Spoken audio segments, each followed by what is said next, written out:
Hey everyone, welcome back to the channel. In today's video, I'm going to show you how to mention all members in a group chat in Messenger application.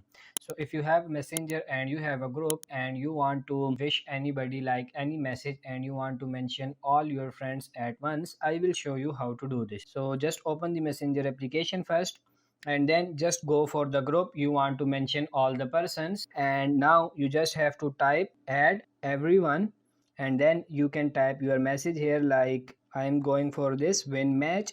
And now when I tap on this send button, it will mention all the persons who are in the group, so everyone in the group will receive the notification that I mentioned them in this group. So what you have to do is you just have to type add everyone, and then you just have to type your message like congratulations, and now everyone will receive a notification that I mentioned them. So that's really simple and easy. That's how you can mention all your friends at once in Messenger group.